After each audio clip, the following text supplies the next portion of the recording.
Later in the show, some fascinating news we'll get into. How about Prince Harry's ludicrous speech to the United Nations? And why a lot of Victorians may run out of gas to heat their homes in winter. Save the planet, let the humans shiver. I mean, really, once again, you've got to ask, the cost of global warming policies, isn't it much higher than the cost of global warming? But first, something that really struck me this week when Scott Morrison bobbed up on the weekend at a church and exposed a real problem with our media. So Scott Morrison went to the Victory Life Church in Perth. That's a Pentecostal church that's run by former tennis champion Margaret Court, who does tremendous work sending tons of food to the poor, helping a lot of people, thousands of people every week. Huge operation there. And Morrison gave a sermon saying that he still believed in miracles even if he didn't win that second miracle election. Do you believe if you lose an election that God still loves you and has a plan for you? I do. Because I still believe in miracles. It's about a 50-minute address, quoting the Bible, etc. The former Prime Minister urged parishioners to put their faith in God above government, which to me, even as a non-Christian, sounds a very sane priority. Trust in Him. We don't trust in governments. We don't trust in the United Nations, thank goodness. As I said, I'm not a Christian, and if I were, I'd almost certainly not be a Pentecostal one, but I would have liked to have heard more from Morrison, his take on a faith that has shaped so much of our Western society and for the better. But the little that I just played you was about almost as much as any media outlet reported before piling in on what Morrison had said and on the church he said it in, the Church of Margaret Court, who, horror, she'd been against gay marriage and transgender surgery for the young. What a radical. Here is the ABC this morning. He said it's a mistake to put your faith in government. Is it jarring to hear a former Prime Minister, a really recent former Prime Minister, making these comments at a church so closely associated with, I think, quite extremist views? Well, making that sort of statement after asking Australians to trust government for the past 3 years, that is the most jarring aspect, because remember that Morrison was leading a government that was dealing with COVID, and we've had the biggest increase in government intervention outside of war over the past 3 years. Him touching on the lack of trust in government and then getting onto the United Nations was a bit jarring. Hypocrisy here. The ABC happily trashed Morrison's government all the time as untrustworthy. Now it says it's jarring to hear Morrison say, put your faith in God instead. Jarring to hear him say, don't trust the United Nations, when that corrupt outfit has got China and Russia on its Security Council. Its Human Rights Council's had China on that, can you believe it?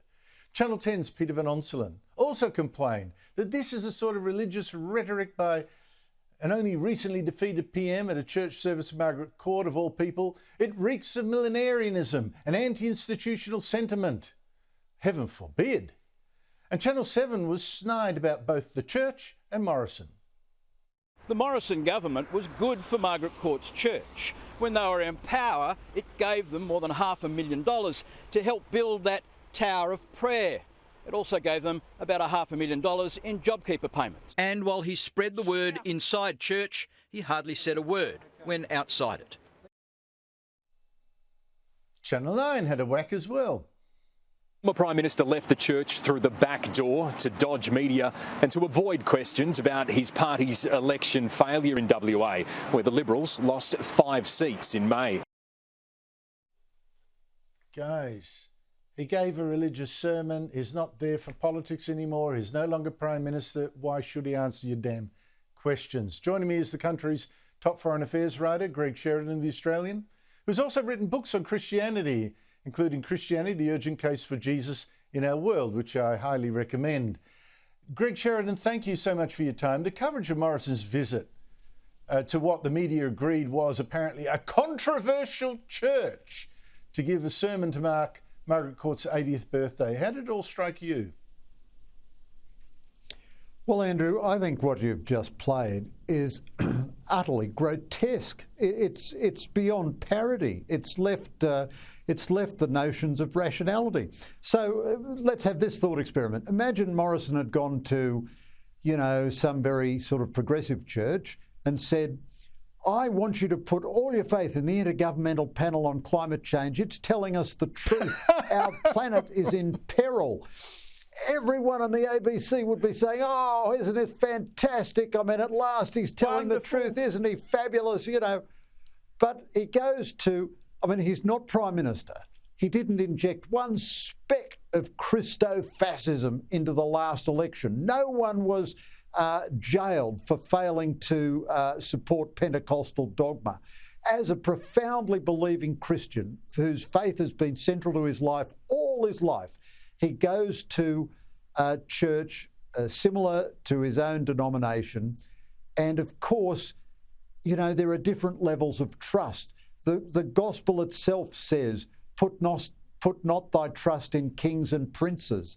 And he simply says, our trust in God is much higher, and gosh, you wouldn't want to trust the UN. So he's been irreverent about the UN in a culture which abuses Christianity. You know, this disgusting dark mofo exhibition in Tasmania started with a line, Satanise your hands. Every contempt and contumely is heaped on Christianity you can imagine. But ScoMo goes to a church and gives a genuine, reflective talk. Does God still have a plan for me even though I lost the election? Yes, he does. I mean, I'm just flabbergasted. I always think the culture can't surprise me, and then it does. It is just so vicious. It's like journalists actually, of the left at least, fear anyone that thinks there's a higher calling, that you've got to reflect into your soul, that you've got to humble yourself. They seem to think there's a real attack on them, and they've got to destroy this church that puts the integrity of the individual above the state even. Can you believe it? This is just shocking. Above the UN even. I mean, really, seriously, Greg. But listen, to foreign affairs. I actually asked you on for foreign affairs. This stuff just got me so riled that I thought I needed to share it with someone who would understand. Prince Harry last night gave a very weird speech to the Church of the United Nations, to the United Nations. Now, before the speech, I have to say, he looked a bit wild and uncertain and unhappy. He was holding wife Meghan Markle by the hand, as he so often does. It's like a security blanket. His hair all akimbo. And the speech itself sounded like it was written by a hard-left anti-American activist, likening the United States to Russia. We're living through a pandemic that continues to ravage communities in every corner of the globe. Climate change wreaking havoc on our planet, with the most vulnerable suffering most of all. The few weaponizing lies and disinformation at the expense of the many. And from the horrific war in Ukraine to the rolling back of constitutional rights here in the United States, we are witnessing a global assault on democracy and freedom, the cause of Mandela's life. Now, your response to that undergraduate diatribe?